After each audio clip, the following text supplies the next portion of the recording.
Welcome back to Chat News at Noon. It's time once again to focus on your money. It's Wealth Wednesday. Matt Solberg from TD Wealth is here today to discuss risk tolerance, a term that I have never heard before. So what does risk tolerance have to do with investing? All right, so first off, I have spoken about the difference between risk and volatility when it comes to investing before. Risk being the chance of taking permanent losses, and volatility being the amount or magnitude investments go up and down. Though today I'll be kind of using the words more interchangeably. Okay. So the concept of risk is unique to each individual, but even among people with similar risk or attitudes towards risk, there might be differences. For example, let's say two people with similar attitudes towards risk go parachuting. One has a parachute, well, one doesn't.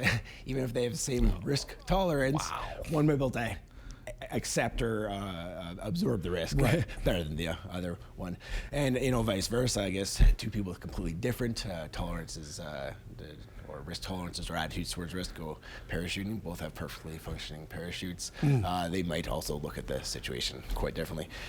So it's much the same when it comes to investing.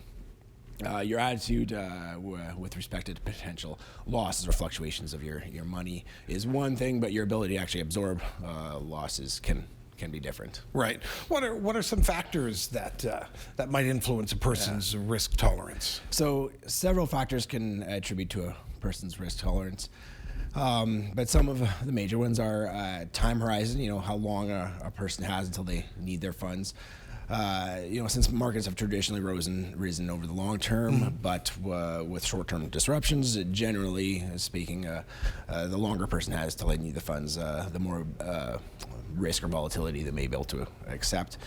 And investment knowledge, this isn't always the case, but often people with more in-depth knowledge and experience can potentially maybe handle more of risk and volatility.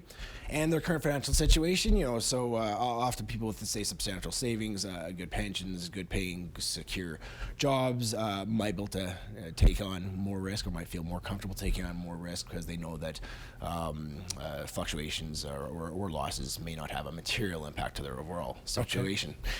And lastly, just an individual's feelings or emotions that can come into play when it comes to risk or volatility. Regardless of all the previously mentioned factors, if a person just can't sleep at night, knowing their investments might fluctuate in value or might have permanent losses, that might just trump everything else. I would say it's more likely the person can't sleep knowing they're going out of a plane without a parachute, but that's just me. I guess that's if you're going skydiving, maybe that's something to consider. So is there anything else about risk tolerance that we should advise people about? As I mentioned, it's unique to each individual, so it's really important to sit down with a qualified, certified financial planner to figure out your individual risk profile. Also, as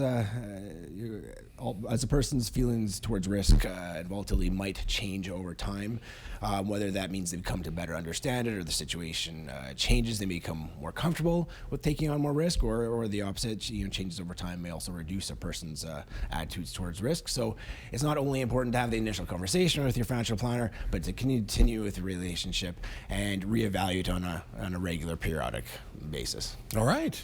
Matt Solberg from TD Wealth. That's Wealth Wednesday. I'm Dan Ronish. Thanks for coming in today. Thanks a lot for having me. All right, buddy. Okay, that's Chat News at Noon. We're back at 5 with all the latest for you.